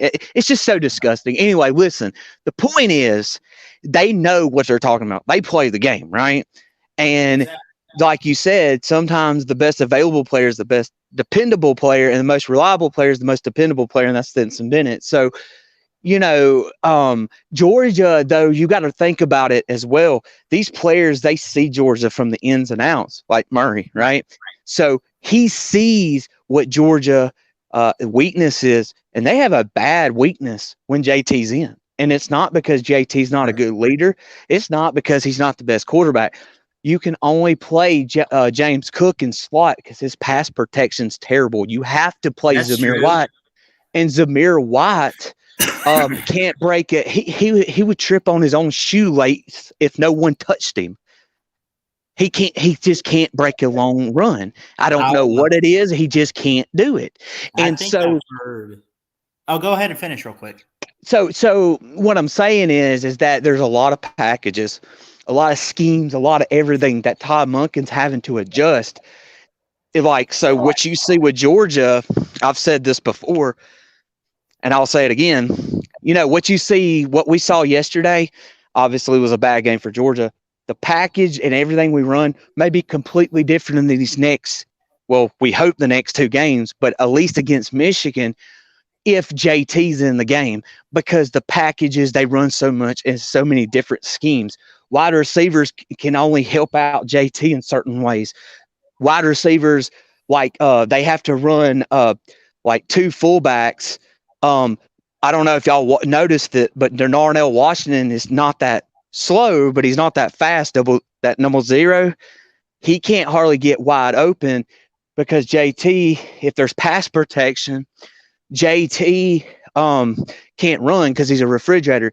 So therefore, we have to put in the best blocker, which is John Fitzpatrick, number 86, as a tight end. Little stuff like that is the problem that Georgia's going through right now. We're so unbalanced, it's not funny. Chemistry is the term I was thinking of, and Saban brings it up, you know, a lot. I mean, he really does. I mean, he would tell you, I'm sure, and a lot of people need to just get this through their head and understand it. I mean, I understand, like, you could have a whole locker room full of 5 stars and still be a winning team, of course, but it's not the talent, it's not the star rating. You could be talented. You could be the best receiver, the best running back, the best quarterback. That's your offense. Great. Go out on the field, be selfish, and not give a crap. You're doing it all for yourself. Your ego and everything gets to you, and you're going to look terrible. You have to buy into the team. You could, dude. It's all about team chemistry. I don't care what player it is. I don't care what their star rating. I don't care what the media says about them, dude. If they don't come together as a team and there's, you know, some leadership, then what good is it? And that's what Stetson Bennett brings to Georgia's offense. Right. And so we're real fast. You know, another thing that Aaron Murray has said numerous of times, and this is so true, man, and I know you can see it as well. He said that Georgia has just a bunch of okay wide receivers. What he means by that is that they do good against not so great of a talent down on their level. But when they play good talent, like, for example, Alabama yesterday, they struggle. A.D. Mitchell was our number 5 was our best wide receiver all year. You've heard of him. He didn't do squat diddly do yesterday. Our best Which wide one receiver. Was it did you say Mitchell? Is number 5, A.D. Mitchell. All right, and so here's the thing: our best wide receiver is a tight end in Brock Bowers. That's terrible. Yeah, he's lining up as a tight end, running wide receivers. Is he not more of a blocking tight end anyway? It's more John Fitzpatrick, number 86. That's why he don't really get the ball much. I mean, every now and then, like I think he had one good little run there, you know, a scamper on Alabama yesterday, but you know, he may get that from time to time, but that's about all he's going to do. He's more of a good blocker. He's one of those tight ends we haven't had to block that fits our schemes and stuff. We haven't had in a long time. You know what I mean? So John Fitzpatrick's really good at that. Okay. That's cool, he's just a little different tight end. You know, he's just good to block. I mean, he's a really good blocker on the edge. Yeah. And, you know, and like I said, you know, that's the give or take. You know, there's so many give or takes that Georgia has when it comes to offense. I mean, you know, it's not as easy to say, okay, put this quarterback in or that person in. There's a lot of changes that has to happen. For sure. A lot. And it's crazy. I just don't understand. I think I told you this at the beginning of the year. I just can't understand why Kirby addresses everything else, but he has not seen the written on the wall that our wide receivers are just not good. And you cannot tell me he has this like anybody else out there. It's the what do they call it? Plug and play. Just put the players out there, we'll be okay. It's more than plug and play attitude, man. You can't just put them out there. I mean, and the way Georgia, great. Well, so like this is the way the Georgia team is this year. They're kind of similar to like the 09 Greg McElroy. I wouldn't compare them to the Alabama team. I guess some people would, but they're similar, right? Where they're only going to do this dip and these little dip passes. You know, they're only going to do certain little stuff, and they're going to rely on the defense, right? Georgia can get out to a 24-point lead, and they sit on it. They're not going to win 60-0 like you think they would. They're going to play defense, and they're going to make you beat them. That's just how Georgia is. And Georgia don't have that personnel when you go in there and they want a gunslinger like JT Daniels. And that's why he's been on the bench, because there's just the chemistry is working better, with Stetson Bennett. I got you. It's just like, that's why I question the people, when it goes farther than this year, they're like, I wonder if JT Daniels is going to come back next year. Well, I mean, if he is, get him ready for next year. Now, obviously, we got a lot on the line now, but I'm just saying, if I can't see in the middle of the season, if JT can come back and play, knowing that he has a possibility another year, why would you not play him? Why are you trying to play Stetson Bennett, who clearly, no matter what he chooses, will not be on the roster next year because he's a senior? I can't understand. A lot of probably Georgia fans are probably saying, hallelujah, he's a senior. Thank God he's gone. But, it's just crazy, man. Like, I get it that a walk-on may not beat Alabama, but dadgummit, like, Georgia is just, this is like you said, this is the best team Georgia's been in forever. I mean, like, and they still can't do it. What the crap? I got you. So anyway, it's just, like I said, it's a lot of factors. I'm sure there's a lot of factors when it comes to every team, but really, it's really confusing. And the way Kirby's handling it is probably the best way he's handling it. But a lot of people won't give him the credit if Kirby don't come out a winner, because obviously, like we just said, this is the best team that Georgia's had in forever. So, but yeah, man, I mean, I think, though, I was going to say this earlier when Jeff Webster was on, but anyway, like, I really wish that the NCAA would do something about these players sitting out. Like, I really think that they shouldn't. Like, I feel like their scholarship should get yanked or something. That, to me, that's like quitting on your team, man. I mean, I get it. I understand why, I get it why they're sitting out, but you're a football player. If you're wanting to go to the NFL so bad, if it wasn't for that institution, letting you play football, right? I mean, you're not going to get looked at 9 times out of 10. You wouldn't. I don't care what your name is.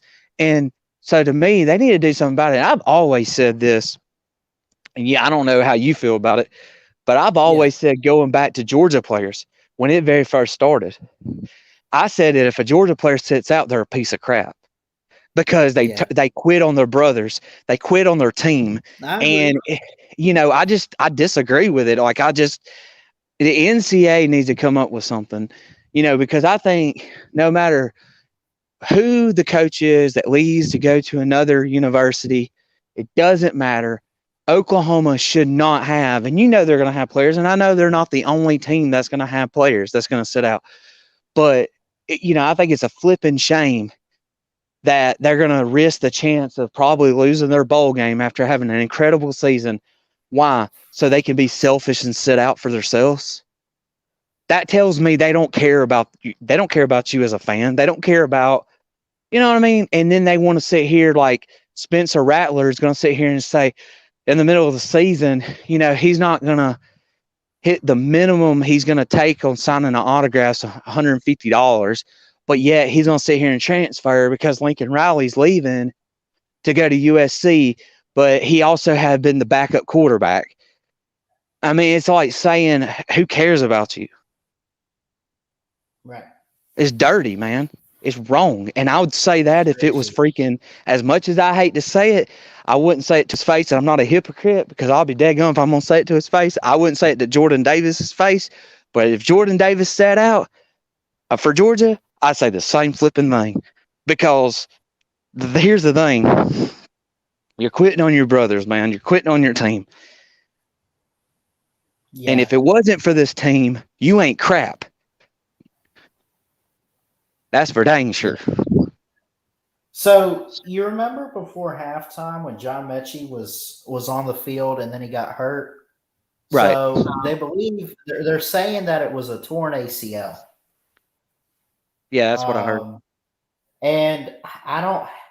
They're hopeful that he can rest up and recover for the bowl game, but I don't know, man. And the question I have, I mean, I don't want to say. Well, hell, I'd say we need him because I think only him and Jamison Williams are the two guys that can truly catch a football on this team.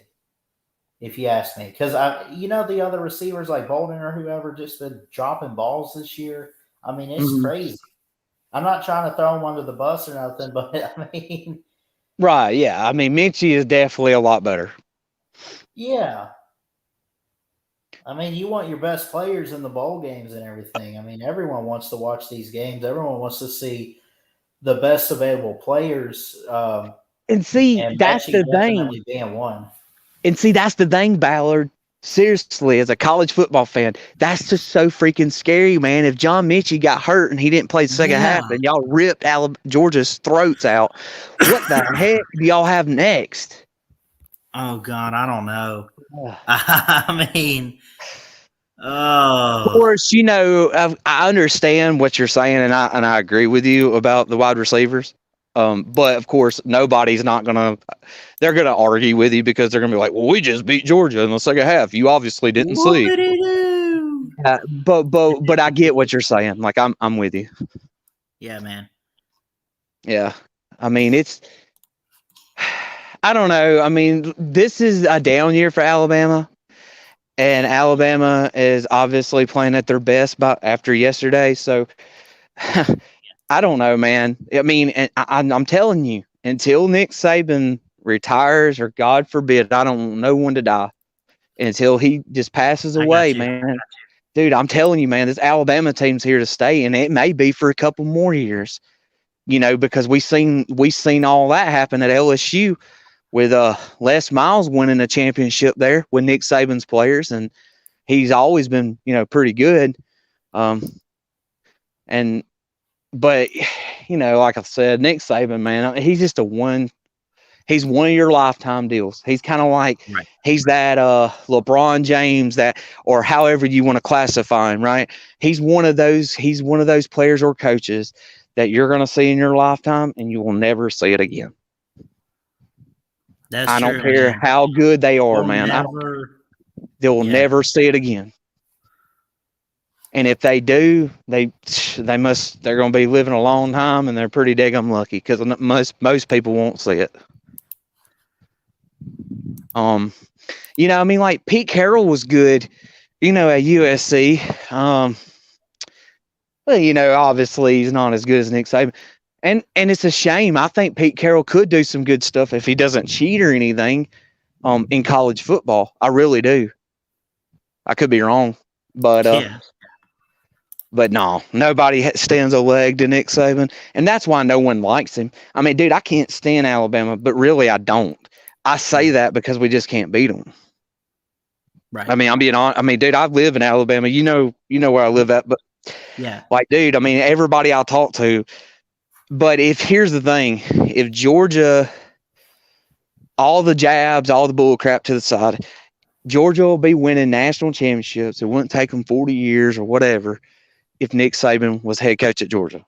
We would be loving him just as well as Alabama loves Nick Saban. Now, we're mad because we can't beat him and we don't have him as a coach. Do you think he has as many at Georgia as he does right now at Alabama?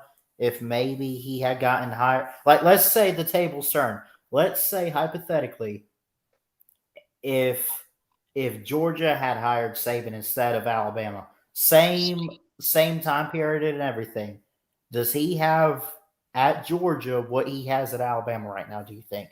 Oh God, yes. And he may be doing just a tad more. He might have done a tad more, and that's no disrespect. Let me tell you why I say he could be doing a tad more. That too.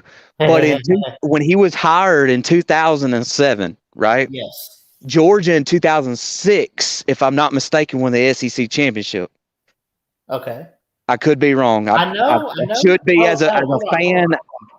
As a fan, I should know that, but I'm because I know we won 03.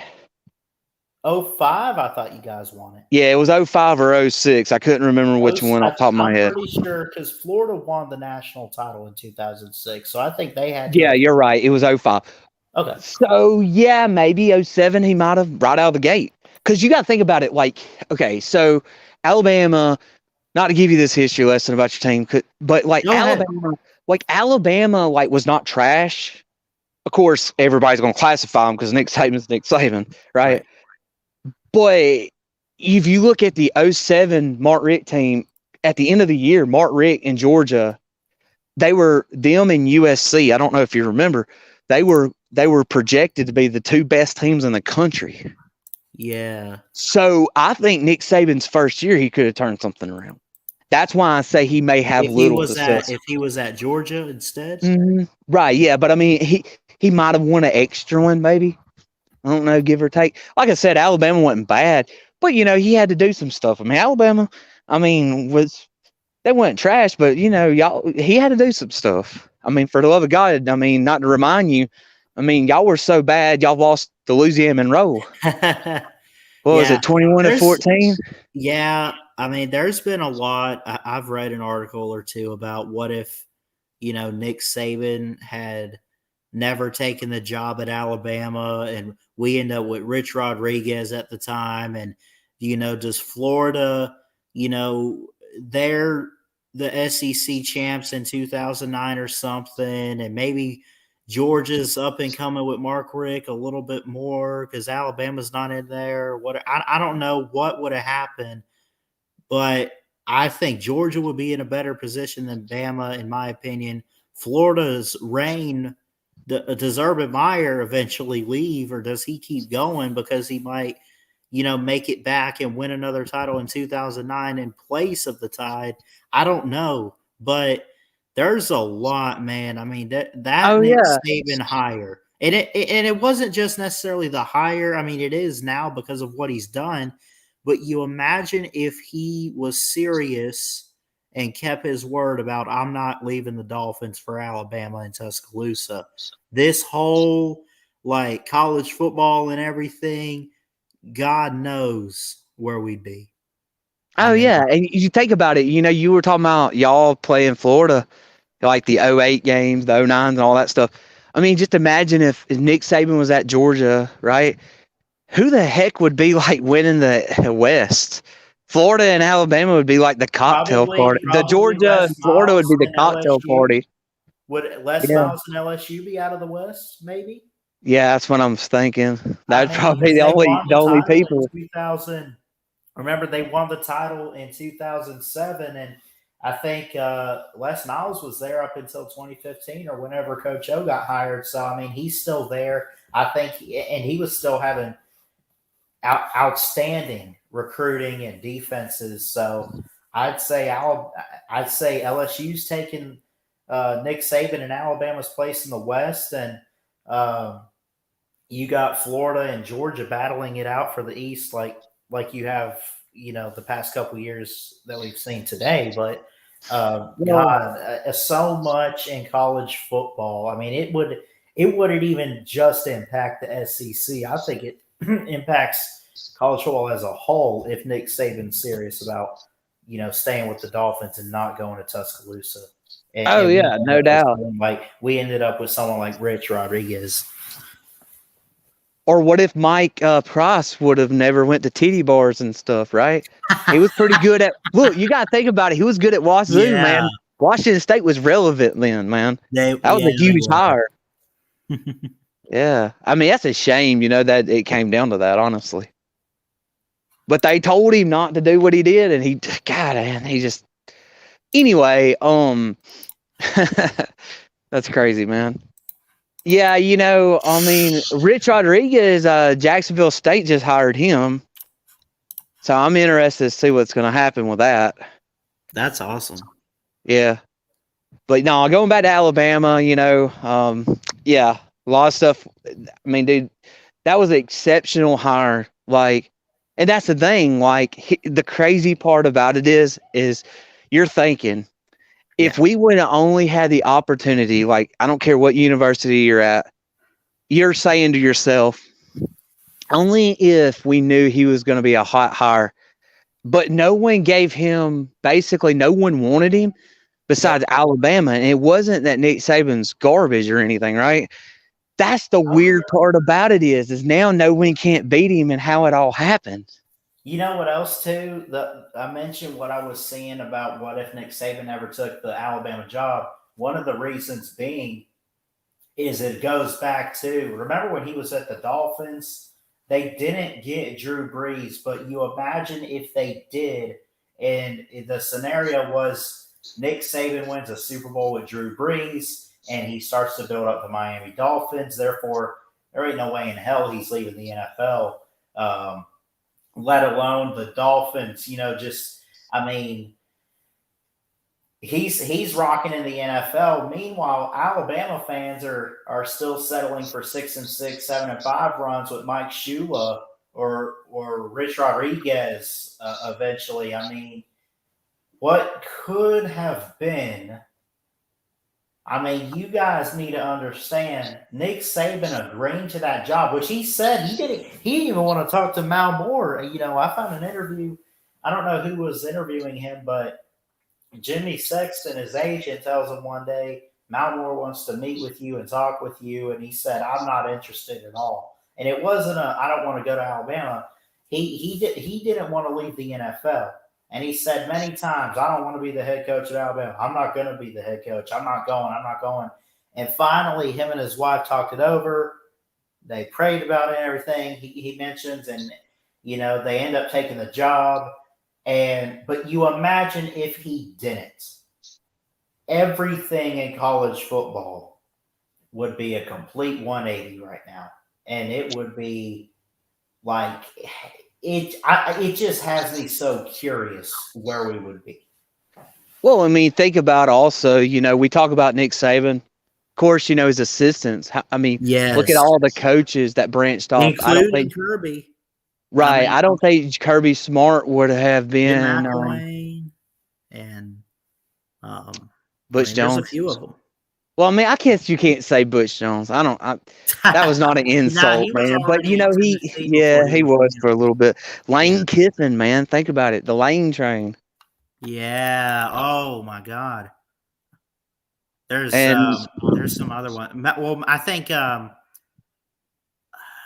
Mario Cristobal, same thing. We're talking about him. Look at the guy at Maryland. What's his name? Mike Loxley. Yeah. Yep. I mean, there's just some people that if it wasn't for Saban, think of all the great players like McElroy and Ingram. I'll even throw in Tua, Devontae Smith, all the players. Where do they end up going? Because I'm sure they're still beefing up in high school and everything.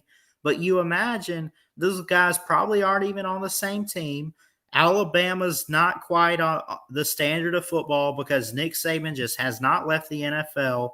So where are those guys going? Is Mark Richt pulling those guys in at Georgia? Is Florida trying to do something? I mentioned a few minutes ago, with Nick Saban, if he's not going to Alabama, is LSU and Les Miles still rocking the West? Are they pulling in recruits out of Louisiana, out of Florida, out of Georgia? I mean, it would have been crazy. It goes beyond just who's winning divisions and everything. It impacts a lot.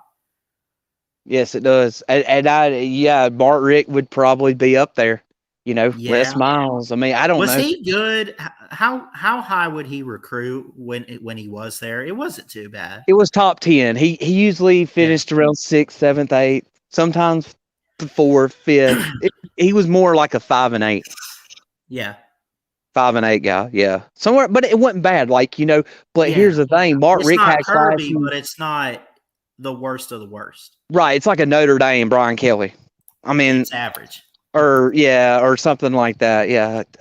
And that's the thing with Mark Richt. When he recruited like only defense players, and 1 year he recruited all offense. I didn't really like that, but that's just how he recruited. He wanted everything to be balanced that way, and that's okay. But like I said, he was between 5 and 8. somewhere up in there. But I'm really curious, man, seriously, dude, about Lane Kiffin. At Ole Miss, I know we give the dude a grief. I know he's an idiot. He's not a guy you want to sit down at a bar with, but he's a really good coach, and he's a guy that people wants to play for, right? And this is the first time that Ole Miss has won 10 games in history. I know that's probably a joke when it comes to Alabama or Georgia or whatever, because they've already hit that like right 40 years ago, there, 50, 60 years. Yeah, 60 years ago, right? They're like, that's like nothing. And so that's like getting a free cupcake, right? That's nothing. Okay, so but what I'm saying is do you think Ole Miss can like exceed more expectations or higher expectations?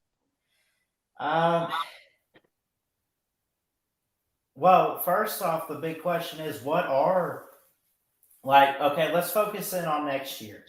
First off, they're losing Matt Corral to start. They're going to lose a few guys. So they're going to do a little bit of rebuilding.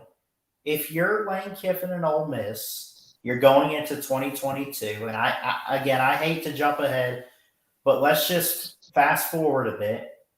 Are you sitting there saying, let's win the West? Let's win more games? What are you looking to do?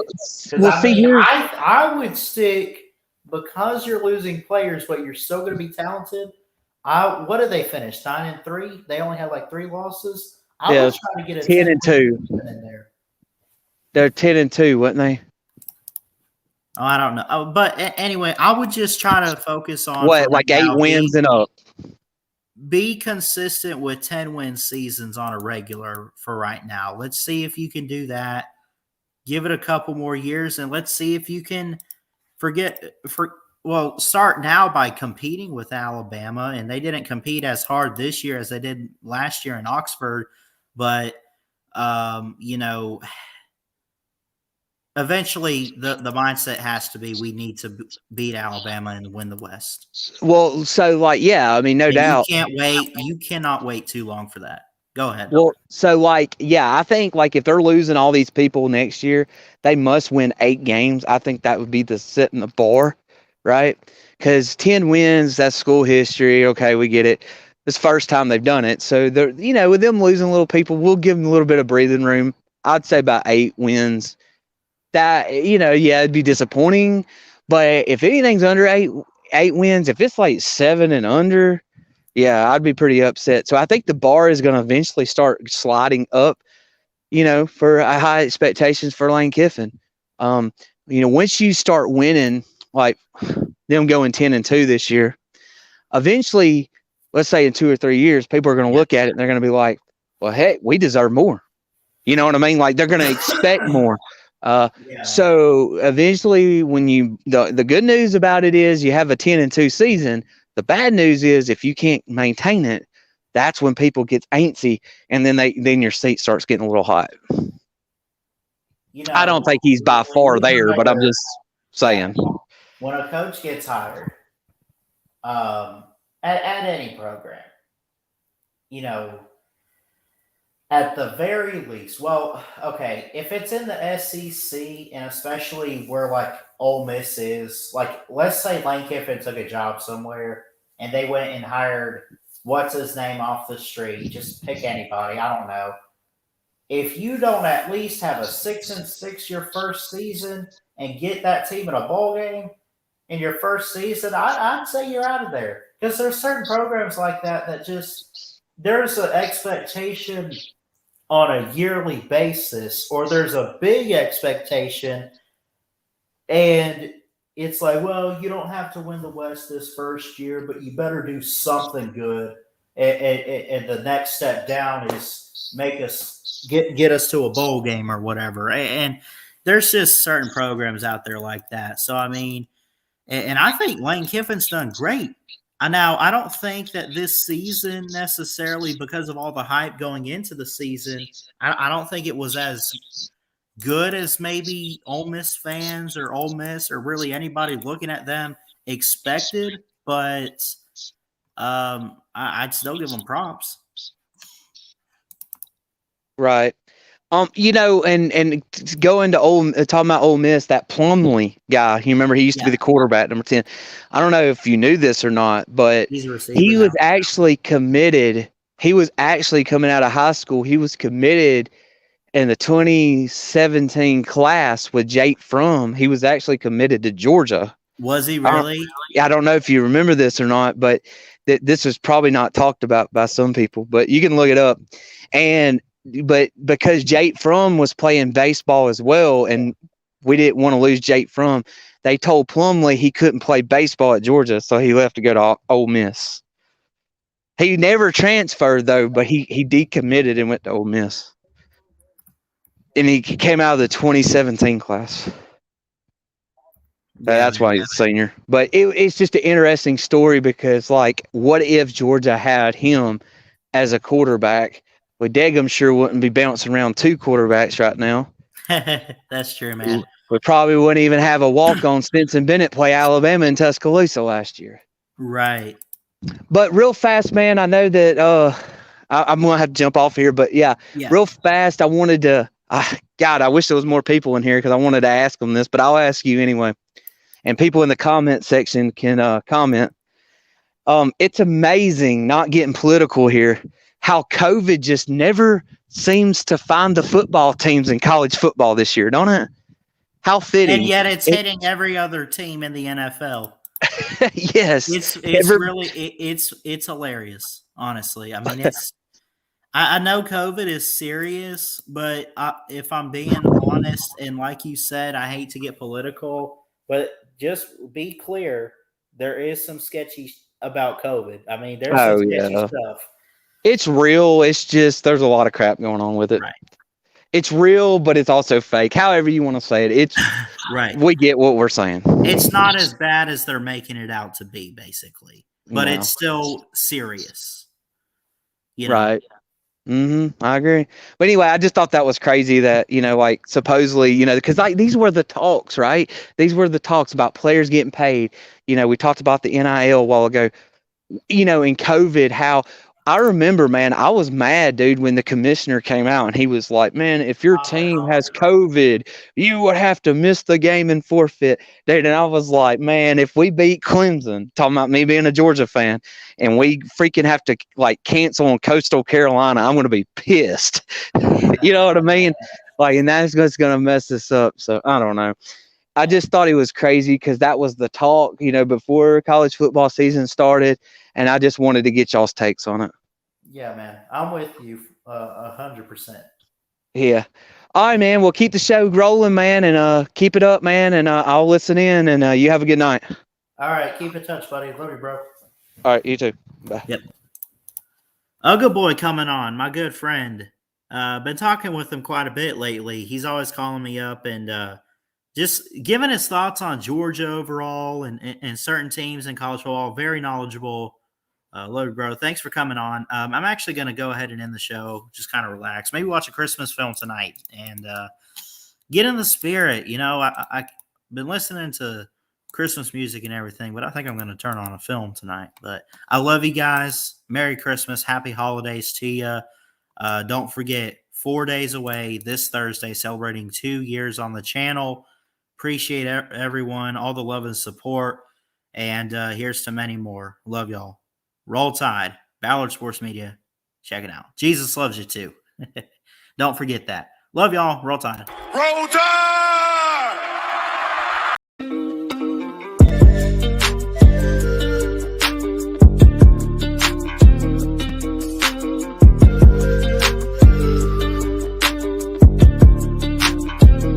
Does this just about every day.